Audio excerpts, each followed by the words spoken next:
So my 2015 Nissan Versa with just about 70,000 miles, I'm at like 69,700 and something, whatever. Anyway, I noticed a few days ago that the muffler sounds like someone put a Honda fart can on the exhaust. So it's louder than normal. And maybe it's a placebo effect, but the car also feels like it's down on power. And that's not great when you have a car with two hamsters underneath the hood. It feels like there's only one hamster running at this point. Maybe it's just a placebo effect and it isn't down on power, but the loud exhaust makes me think restricted exhaust. You get what I'm saying? So let me go ahead and start her up and see or show you guys what I'm talking about. Actually, before we start her up, let's go ahead and check the oil real fast because when you work on cars for a living, my brain is just going, to the worst case scenario. So basically, the last time I did an oil change on this car, granted, it does not take a lot of oil. This small engine, I don't remember the exact capacity, but it's something like 3.5 or maybe even 4 quarts, okay? Not a lot of oil. Anyways, when I did my last oil change, I only drained out 1.5 quarts. That is significant, guys. Now, for some context, I am the original owner of this car. I bought it brand new, and I religiously do oil changes, full synthetic, every 5,000 miles.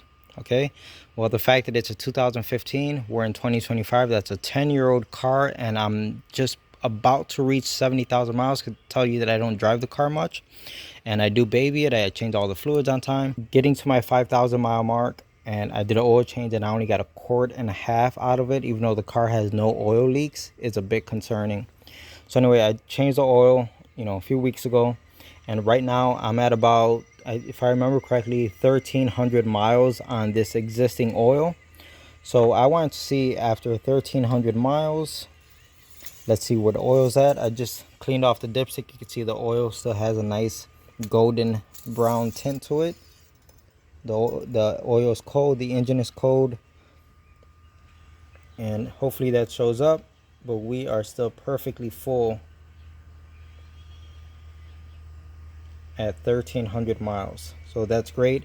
So after I saw that alarming 1.5 quarts come out of this engine, I decided to keep a better eye on my engine oil, and this is the first check at 1,300 miles, and I'm probably going to check it again at 2,000 miles. Okay, there goes the mileage, 69,725. See, I'm not lying. And here goes trip A. I'm at, I thought I was 1,300. I'm actually 1,500 right on the dot. That's amazing. 1,500 on this current oil change. So whenever I change my oil, I always reset the trip A meter just to keep track of how many miles. That's how I do. I don't like to put the little stickers in the windshield because it sun fades and then you can't read it. So trip A is always my preferred method. We're at 1,500 miles on this existing oil. Oh, and by the way, my last few videos were on my daughter's Honda Fit that I bought for her and I was fixing up to give to her as a graduation gift. And I showed you guys the WeatherTech floor mats, and I talked about how I wanted some for my Versa Note, but they didn't make them. Well, apparently I was wrong. So you can see they do make them, and they drastically change the look of the car. It looks very nice inside of here. I guess when I looked into this years ago when I first bought the car, they weren't available, but that has changed, and I went out and bought a set. So I'm happy about that. Anyways, let's go ahead, start her up, see what the car sounds like.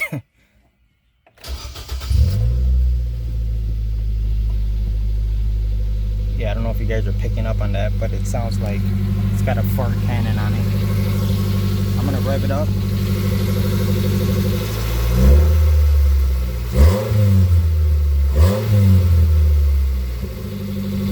So hopefully you guys can hear that on camera. I don't know how well it picks up, but it definitely sounds different. Now, as far as the exhaust, is it restricted?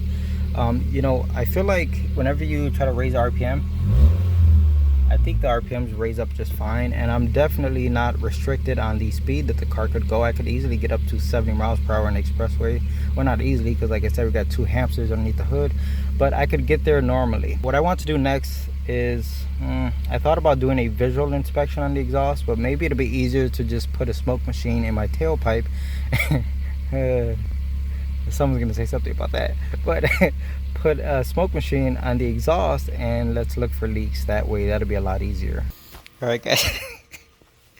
You're not gonna believe this. So I got the smoke machine out, right, ready to connect it to the car. Got my kit out here, And I grabbed this little bladder to put into places like this so you could inject smoke into things. And I'm trying to get in and one going, and I'm noticing like, I'm like, well, that's not right. First of all, the exhaust is moving way too much and there's a weird noise. I'm like, what's going on here? There's your problem, lady. Oh my goodness. That's why my car sounds like it has a fart cannon on it, because there's no actual muffler attached to the rest of the exhaust pipe. Great. And guys, this was not broken just a few days ago. Like I said, the noise started to happen and it was sounding just like a hissing sound. I guess like there was a crack here, and as I've been driving it, obviously it just completely snapped off. And in case anyone was wondering where I was going with this, you know, with the car burning oil, and only a quart and a half oil came out this thing, and it kind of felt like it was down on power. Where was I going with this? Well, it really reminded me of my sister's Hyundai when she had a restricted catalytic converter. If you just replace the converter, all you're doing is putting a band-aid on it, because all you're really fixing is the side effect. You're not fixing the actual cause. You're not fixing the root problem. So in her case, her Hyundai was burning so much oil that the deposits from the oil is what was clogging the catalytic converter. So you could put 10 converters on that car and it was going to continue to clog all of them because the engine was burning that much oil. So automatically, that's where my mind went down this rabbit hole of like, oh my God, that's what's going on with my car. I already know it's burning oil because I only got a quart and a half out of it. And my mind went straight to what happened to my sister's Hyundai. All right, so I was able to find the new muffler from Rock Auto. It says it's made out of stainless steel, which you got to take that with a grain of rice. Because it may not be the best quality, or it doesn't mean the whole thing is stainless steel. It's just a a selling point for them. It doesn't matter. Anything is better than what we have now.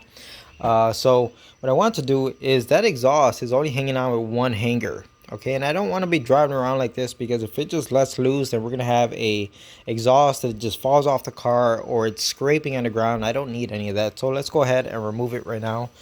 Now I do have some exhaust hanger pliers, but I almost never use them, so I gotta find where they're at in my toolbox.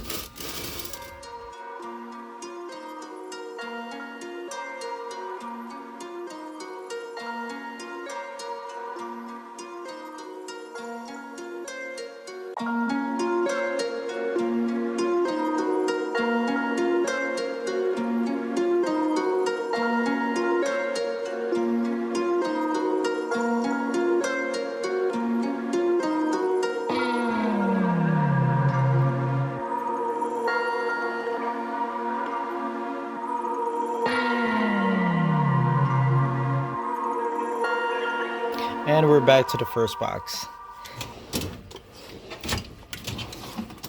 Ta-da!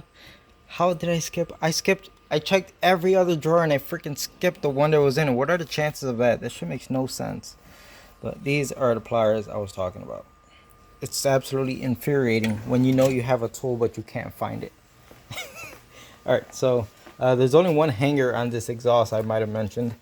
It's towards the back right here, so let's see if I could get this off of here pretty easy. Alright, so hopefully I got a good shot for you guys. I'm trying to get you guys the money shot. So these are the pliers, and you guys are right in my way. So if it doesn't pop off easy, we'll just spray it with some silicone lubricant. But it seems to be going. Okay, so I'm going to put my hand down here so it doesn't just fall and hit me in the face.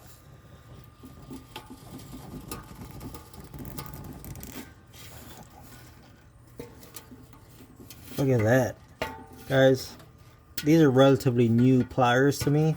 I've waited so many years to get these, but man, are they worth the money. They don't even cost a lot. They're very inexpensive, and they just make your life so much easier. Even if you have to use them once a year, they are worthwhile. Okay, so now the exhaust is off of its only hanger. Let's see if we could maneuver this thing and get it out of here.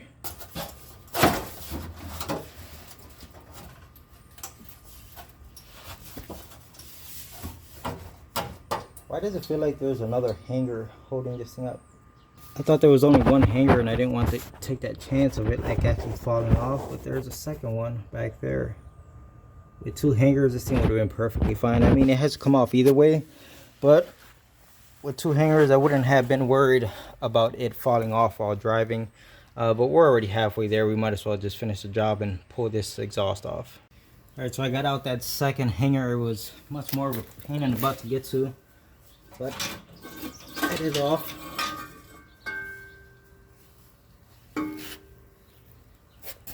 I'm just gonna go ahead, order the new exhaust. We'll order some new hardware like the gasket and the nuts and bolts or whatever the heck it needs, and we'll just wait for the new parts to show up.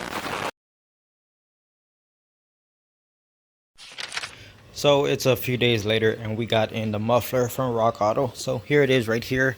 It appears to have taken some dings and dents along the way. Not a big deal. It looks just like the one that came off. I'm on the fence on whether I want to attempt to remove this sticker. I don't know. I don't know if it'll make a difference.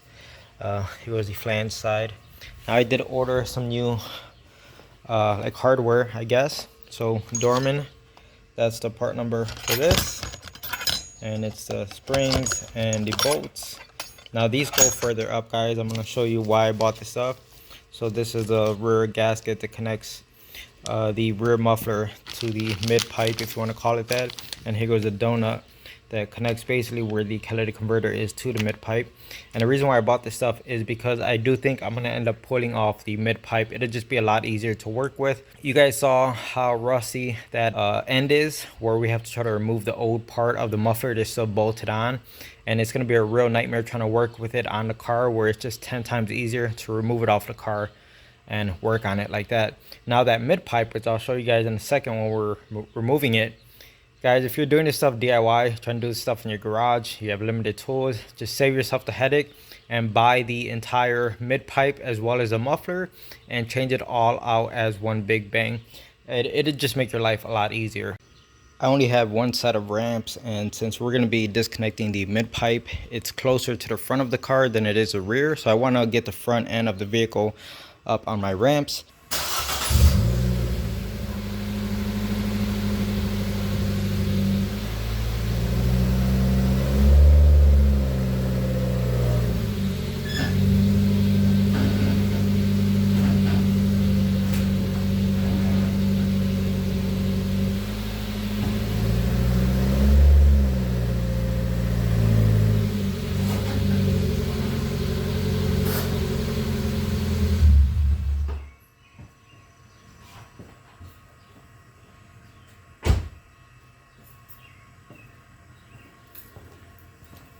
Alright, so not too bad this time. You guys saw it only took me 2 attempts to get up on the ramps, and that's usually the problem that I face, is that once I'm driving up the ramp, I get just right up to like that first bump and I kind of let off of the clutch or the throttle, and the car starts to roll back down. And if you just panic and try to give it more gas, you're gonna end up spinning the tires on the ramps, which is not a good idea because it's just gonna fling them underneath the car and damage your car or the ramps.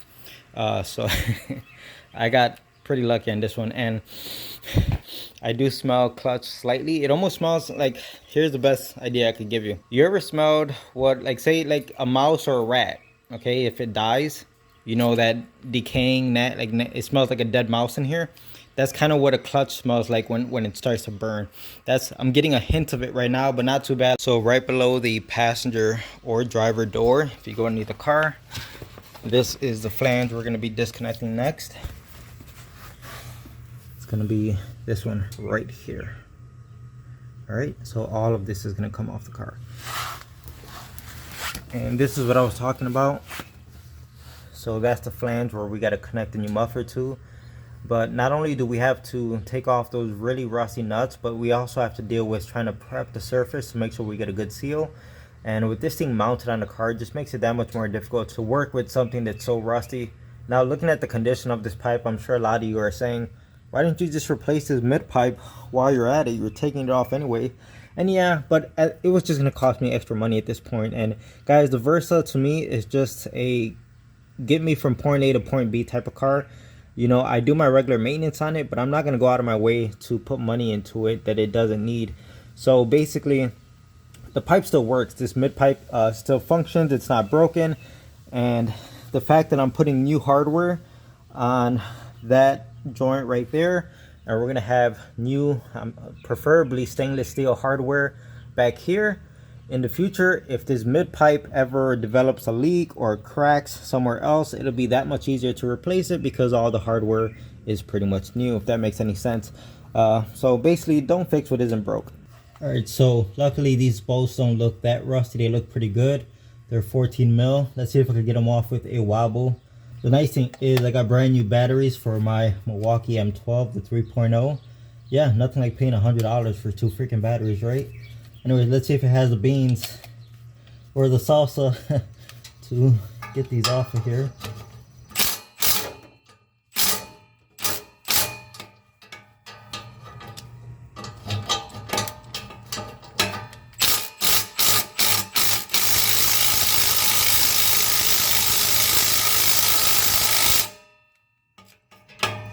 As you can see, it is starting to move, but I'm not using any penetrating oil or anything, which I probably should be using. Let's try to work it back and forth.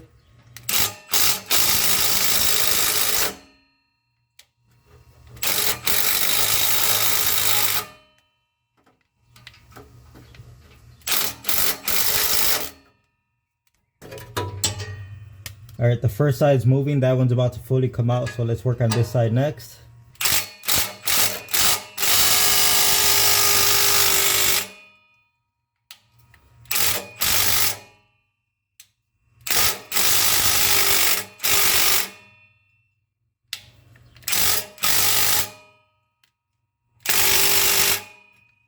Of course, just my luck.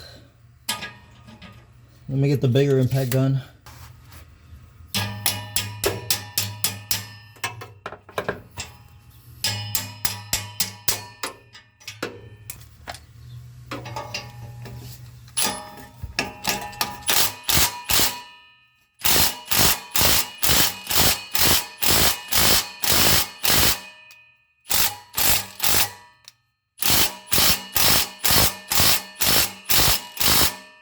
Alright, that's a little bit concerning. We got the big M18 mid-torque gun and that bolt still won't break free. Might have to put some heat before we just completely snap it off. If we snap it off, it's going to turn into a real nightmare. Make this job a lot worse than it has to be. Yeah, let's put some heat on the backside here, right on the nut. Choose your character. So my weapon of choice is the mini ductor tool. We're going to use this to heat up the nut back there and hopefully get that bolt to come out without any damage. It's just a way of putting heat on something without using an actual open flame.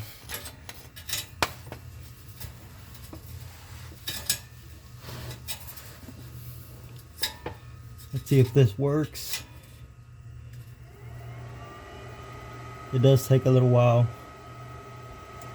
I'll turn my light off. Whenever you turn your, well, let's just say, in order to see the metal that you're trying to heat up, whenever you can see it glowing red, obviously if you got a light source on it, it's harder to tell when it's starting to get red. So whenever I'm using this tool, I like to turn off any headlamps that I have. And there's so much material right here that is so close to that nut I'm trying to heat up that it may not even turn red. Sometimes I've noticed that when there's basically a lot of stuff around, that the heat soak just kicks in, and that one item, you can't really get it as hot as you want. So I'm just going to keep it going, and at the same time put my impact gun back here and see if we could at least start to get it to move. Because I would have hoped to start seeing smoke by now, but I'm not really seeing smoke. Oh wait, there it goes. I see a little bit of smoke, so that's a good sign. Alright, let me put the tool down because my wrist doesn't bend that way to get this. Or you know what, maybe I could do it. Let's see. Yeah, okay.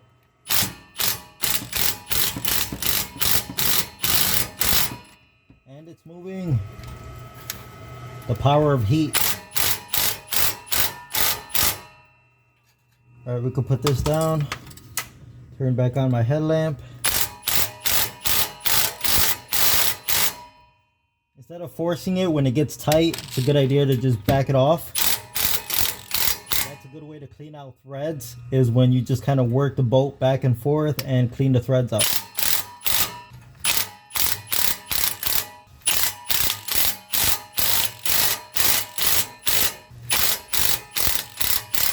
And honestly, now that everything is moving, right now is the best time to put penetrating oil on it.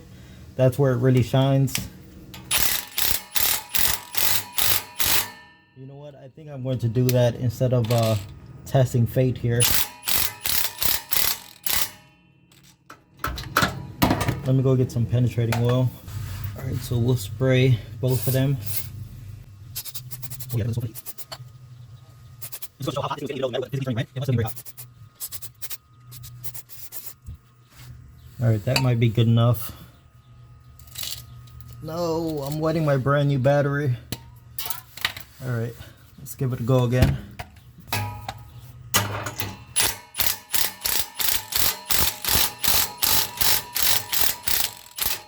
Look at that. A little bit of heat, a penetrating oil goes a long way. Let's go ahead and remove the other side while we're here.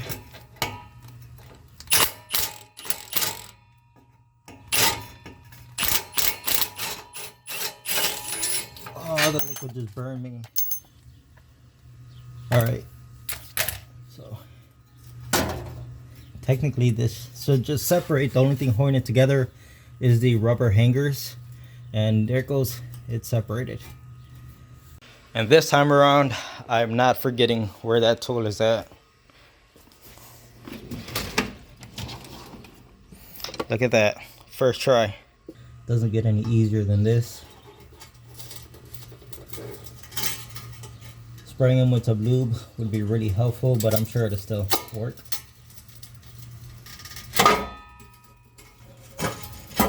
Look at that. Popped it out like a champ. The biggest thing is now your tool gets stuck inside of the rubber hanger, so you got to deal with that. But it's alright. Just pull it out. We'll take off the one on this side as well.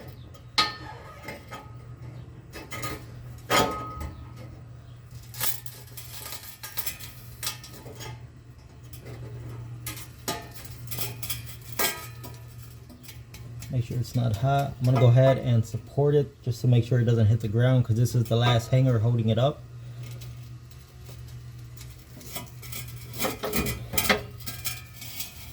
Alright.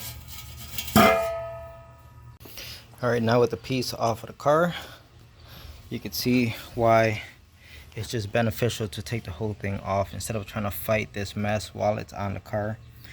So this end is pretty much attached, they're pressed into this flange, and we're gonna have to remove the nuts on the back side. You can see how bad they look. So worst case scenario is we got to start cutting stuff. But before we start messing with this, I want to show you guys something. Now it's not only these Nissans, a ton of cars, doesn't matter what manufacturer it is, the heat shields come loose and they rattle on top of your exhaust system. They make horrible noise. I just had a Nissan Versa here, another 2015, but this one was like a sedan, and I just finished repairing all of the heat shields that were loose and rattling on his car. So with the exhaust off of your car right now is the absolute best time to do it, the easiest time to fix this problem. And it's not a matter of if, it's a matter of when, because it's gonna happen on your car, so you might as well address it while it's super easy right now. On my car, this heat shield right here already came loose and it started to rattle.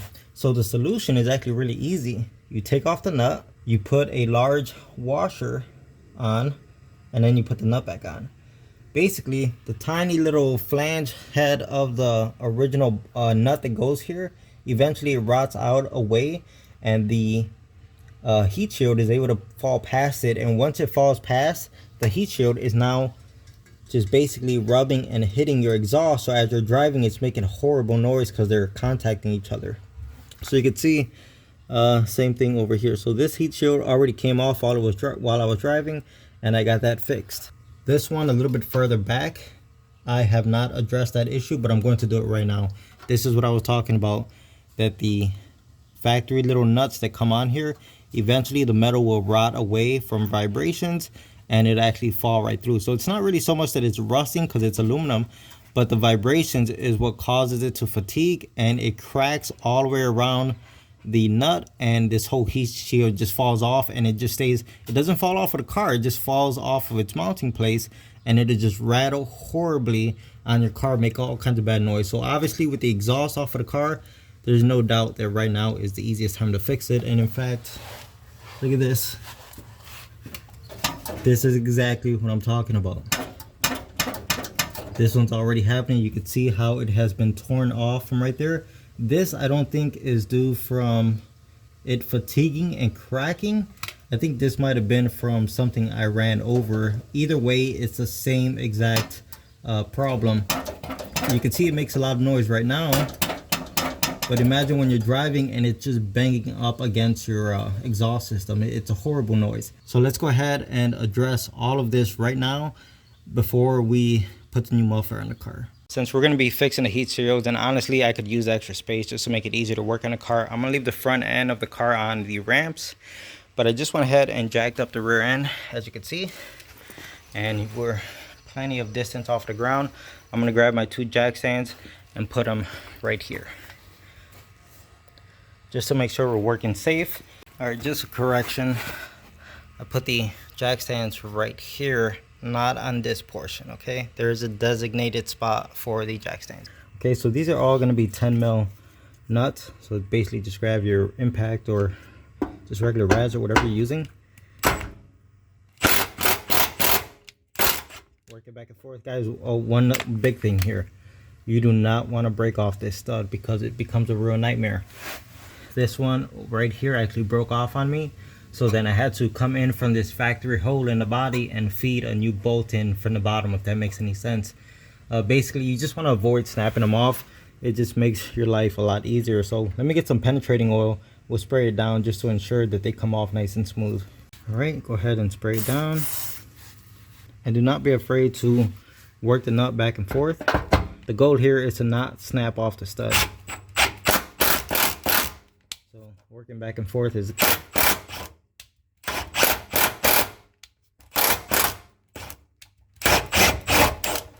there you go, it's off. Okay, here I have an assortment of different size washers, as you can see, and I believe this one's gonna fit. You want the one with the smallest hole in the center, the smallest diameter hole in the center, that's just gonna barely fit over the stud, but the washer is large enough to give you enough like clamping force on the heat shield. Let me show you what I mean. I think this one's gonna work, and I was wrong. This one's not gonna work. You can see how it doesn't want to go over the threads of that stud. So let's grab a different washer. So there's the one I was just trying to use, and here goes another one. You can see how that center hole is slightly larger. Let's try this. I bet you this one's gonna work. So guys, there's no set, you know, what size diameter washer. Just go to your local auto parts store, or not auto parts store, like home improvement store, like Menards, Home Depot, and just buy a set of these. And as long as it fits over the stud like that, you are golden. So let's go ahead and put the nut we just took off. And basically, instead of having this tiny little flange holding on the heat shield, which eventually will vibrate and crack and fall off, now you have this giant surface area holding on the heat shield. I hope that makes sense. And this will ensure that the heat shield stays in place for a very long time. All right, so it's just about there. It's making contact, and we're just gonna snug it down. You don't want to kill it.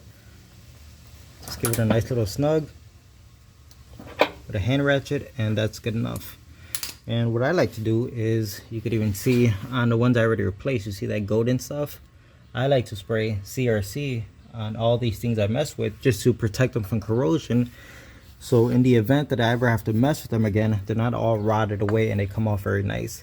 So we just tightened this one, and here's the CRC I like to use. Corrosion protection. You could even use something like fluid film, but to me fluid film is gonna just wash off very easily, especially this low underneath the car. You can see this has been months, and look at that CRC still in place, still protecting the metal that I sprayed it on. So that's what we're gonna do here. Give it a nice heavy douching. Basically every connection I do on this entire job is gonna get sprayed with CRC. Even all the bolts that are gonna go into these flanges, everything's getting sprayed with CRC. So now that I showed you guys what to do for the heat shields, I'm gonna go ahead and repeat this process for every single one on all the heat shields going all the way to the back of the car. So one more quick thing I want to show you guys is, so this is the one we just did, right? And the one right across from it, even though it was not hanging or anything and the nut was still holding up the heat shield, I just took the nut off and look what I see underneath it. Look at the metal closely. You can see how the hole has opened up significantly and there's cracks already developing around it. So in a few more months, this one was going to crack fully all the way around, and then the heat shield was going to fall off right past the nut. This is exactly what I'm talking about. So I just thought this was a pretty good thing to show you guys. And back here on the heat shield that sits actually above the muffler, that has already happened.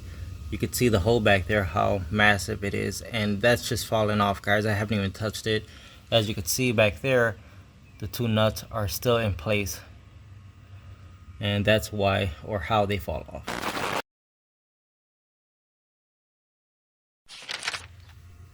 And there we have it. This modification has been done to all of the heat shields underneath the car. There goes the one that was previously hanging. You can see how it has a nice big washers on it, and all the way down the whole car, every single one. Take advantage while the muffler is off of the car. This little bit of maintenance will go a long way, and it'll just ensure that your car continues to sound like a high quality Nissan Versa. By cleaning the threads and getting all the junk out of it gives you the best chance for success. I don't know what size they are, but I'm gonna go and guess with a 17 mil. They're not fitting right now, but of course it's because of all the rust. But yeah, I'd say 17 mil is probably right.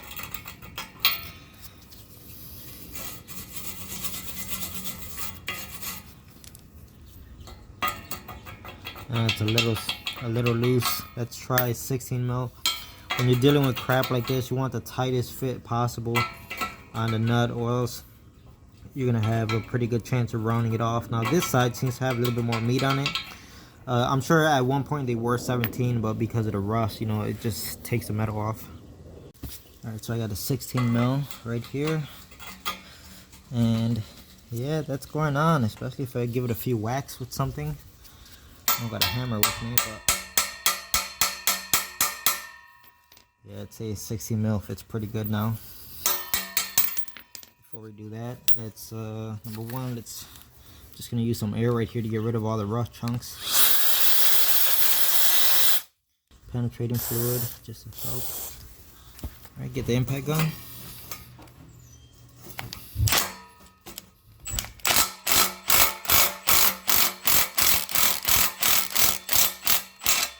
That's just rounded off the nut. Alright, so I grabbed a 15 mil socket instead. We're gonna hammer this on, and I bumped up to 1/2 inch impact gun instead of using a 3/8. But let's go ahead and get the torch started.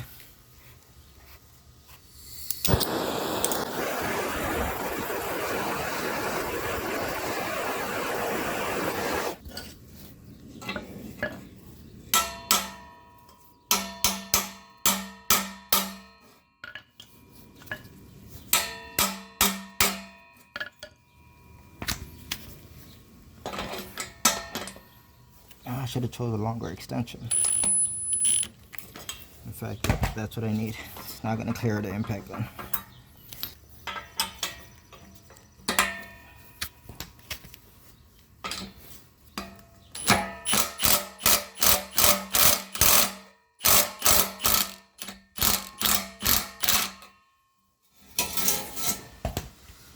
And nope, it's just progressively just getting worse. That rounded off even on 15 mil. Granted, I didn't have the best angle. This is what happens when you're trying to record. Anyways, do you guys now understand why I said it's best to take this thing off of the car and deal with it? Because trying to do this on the car is an absolute nightmare. Number two, this is why I said it's best, if you're doing this, just replace this mid pipe and you wouldn't be dealing with any of this garbage right here. Alright, so I put more heat to it. I hammered on my 15 mil socket really good, and I got a pretty good straight angle, and it ended up just snapping off the stud, which is 100% okay. Remember, all this crap is getting replaced. We just need these nuts off of here. Whether they come off nicely or we're snapping them off, that's perfectly fine. So let me work on this side.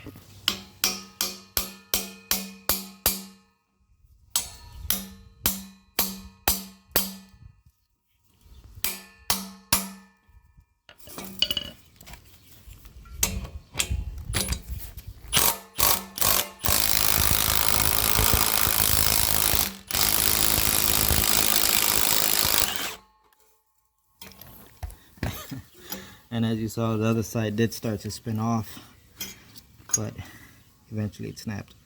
So this side would have been perfect. I didn't apply any heat to it, but had I, it probably would have came off normally.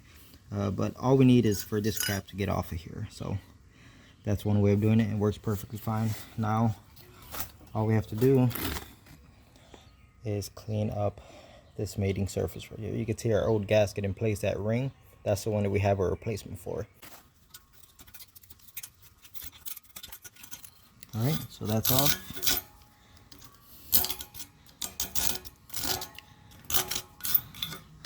I'm gonna get my grinder. It's just falling apart all by itself. But I'm gonna go ahead and get my grinder with like some, I don't know, 30 grit sandpaper on it, and just grind all of this off until it's nice and flat, and get all this crap out of here. If you leave this corrosion here, the new gasket may not seal. So here's what I'm using.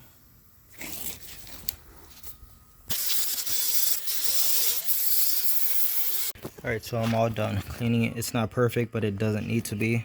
I mean, it's rusty metal. There's only so much you can do for it, right? So these are both of the tools I used to grind off the rust. Here goes our brand new part. There goes the part number, if anyone's interested. Alright. It's bigger than the original. I'm not surprised. Aftermarket crap. But I guess it doesn't matter at the end of the day, as long as it seals. You know, that just has to sit there, and a new flange is gonna come over it, and it should compress that gasket. So I guess it's not a big deal. But let's not get ahead of ourselves. This gasket doesn't need to go on here right now. Of course, it's the last thing that gets connected with the new muffler. For now, I'm just gonna spray this steel that we ground away with some CRC. Guys, this stuff does not catch on fire. I know some of you are gonna say, oh, it's gonna catch on fire. I've done plenty of tests. I have plenty of YouTube videos showing that this stuff does not catch on fire. Even though it may say it's flammable somewhere in the back. You know what? Can't be all talk and no show.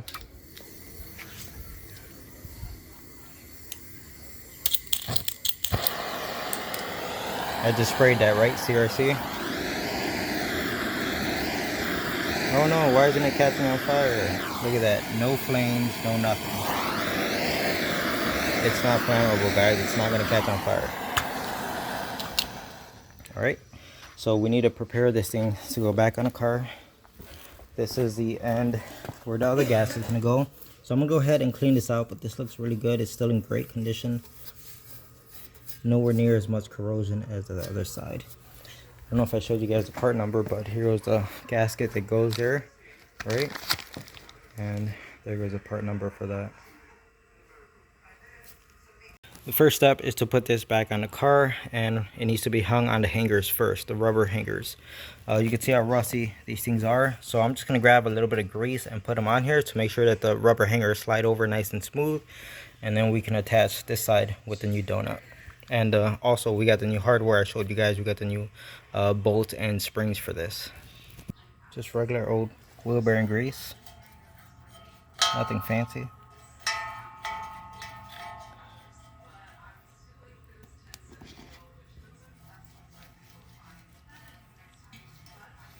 That's good enough. The rubber hangers are going to slide on nice and smooth. Alright, so first of all, I've gone ahead and cleaned out the threads with some brake parts cleaner on both ends right here. Now this is a donut that we bought a new gasket for, or seal, whatever you want to call it. I'm finding it kind of difficult to get this thing off without damaging it. And you know, the experience that we have with the other gasket that goes on the back, since it's larger, you know, it doesn't fit like OEM. Now I'm questioning if I want to destroy the OEM one for this aftermarket one, because I don't know how well it's going to fit. And the one that's on it right now seems it's not broken or anything, and I'm sure it would seal.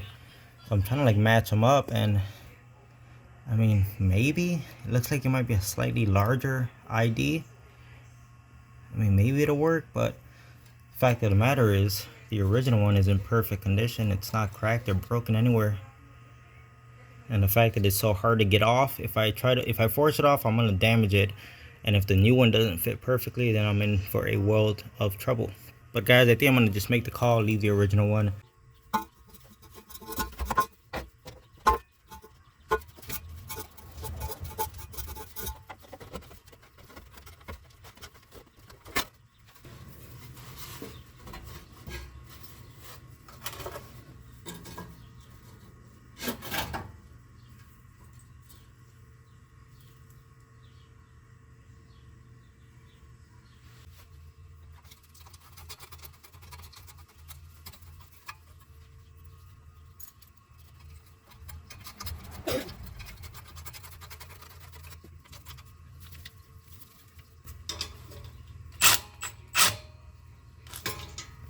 All right, so these you want to go ahead and tighten them down evenly. Like, don't fully tighten to one side and then go to the other. You want to do both of them gradually.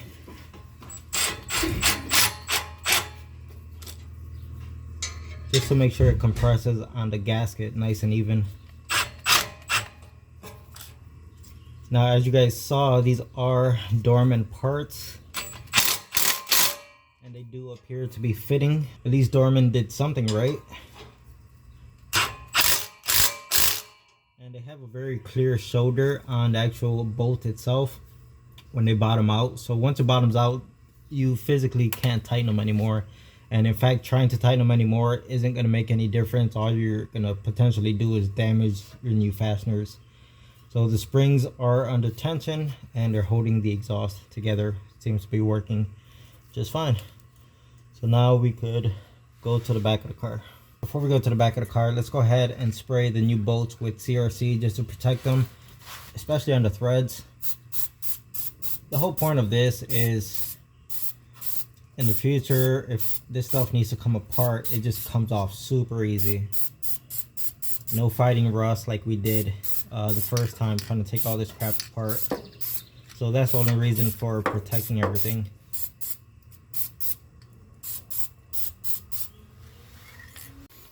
Alright, so we got the new muffler right here, and again with the hangers, just gonna grab some grease, spread it on here just to make sure it slides onto the hangers nice and smooth.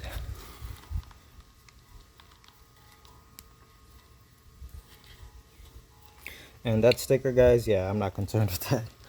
Normally I always try to remove stickers off a car. It drives me crazy, like say and there goes my light, my battery's low. Like say, you know, a radiator hose, when you buy a new one, it comes with the sticker on it. I always peel that crap off because it just drives me nuts to see when people left a sticker on a radiator hose. So this, I would try to peel it off, but you can see, guys, like it being scratched off. Look at that. You'll be here forever trying to get this off of here. And I'm losing daylight, so I'm not gonna mess with this. Yeah, it won't make any difference at all.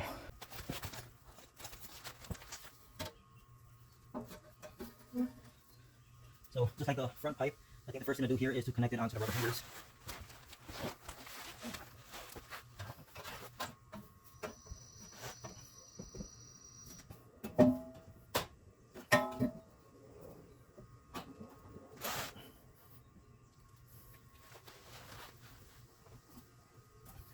So I got the muffler on the two rubber hangers, and I was ready to come onto this end and start connecting the two pipes. You see there goes the original, and there goes the new muffler piece about to be reconnected.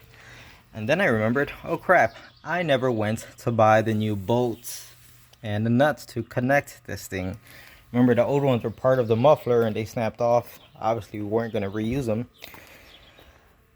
So I really don't feel like running out to an auto parts store right now. I have plenty of nuts and bolts, like random stuff just sitting around here, guys. Random nuts and bolts. It's not ideal, and I am going to, you're gonna have to trust me that I am going to go to the store and buy some nice stainless steel hardware for this. But for the time being, we need to just find something that's gonna work. You get what I'm saying? So I'll go through my collection and find the neatest bolts and nuts to put on this thing for now. So here's what I found. They are about the right length. It is going to work. I checked it. There are different sizes and everything. It's like 12 and 13 millimeter. But it's going to get the job done in a pinch. Do not forget about the new seal, crush washer, whatever you want to call it. It's kind of doing the same thing. So let me go ahead and put the bolts in and squish this thing together.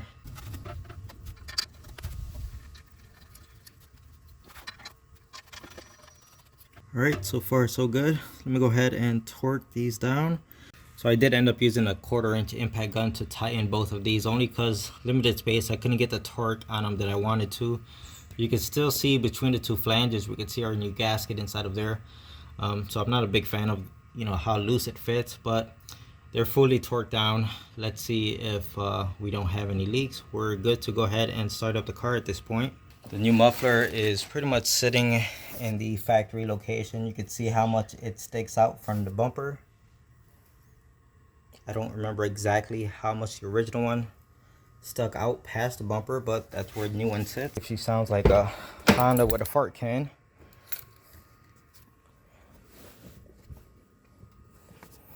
Yes, that mechanic life where your seat needs to constantly be covered with something to protect it.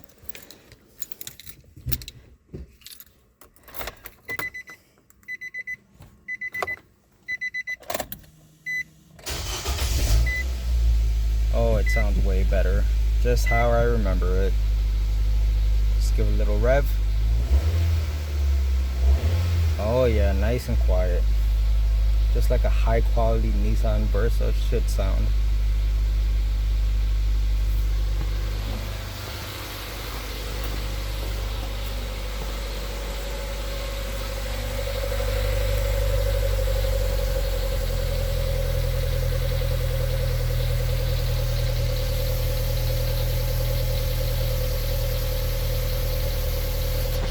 Alright guys, it sounds amazing, nice and quiet, everything looks good. I don't hear any leaks, so I'm gonna go ahead, take it off of the jack stands, take it off of the ramp. We'll go out for a test drive, and that should be it. I'm really glad to get this fixed. My car has been sounding like a Honda with a fart can, I don't know, for about 3 weeks now. Out for a test drive. Definitely sounds a lot better inside the cabin.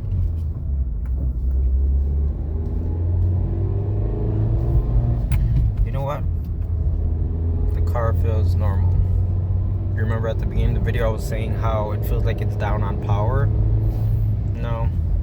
It's one of those things where when you're hearing a noise, you expect the car to drive different. It's kind of like when you put a Honda fart can on and the muffler is really loud and now you think you have a race car. So in my mind, like, I'm hearing a loud noise from the exhaust as I accelerate, but the car felt like it was moving really slow. And now that the car is quiet again, it feels like it accelerates just like normal, like it's always done. So yeah, really happy with this. Honestly, it turned out to be better than I expected. Like I said, I'm gonna keep an eye on the oil. So far at what, 1,500 miles, and the oil looks perfectly full, looks clean still. So, and just a tip, while you're in there, if you're having this exhaust issue on your Nissan, take care of those heat shields while you have the advantage, because I guarantee you they will start to fall off and make noise. So you might as well make the job easy for yourself and do it while the exhaust is off of the car. Anyway, that's gonna be it for this one, guys. I hope you enjoyed the video, and like always, thanks for watching.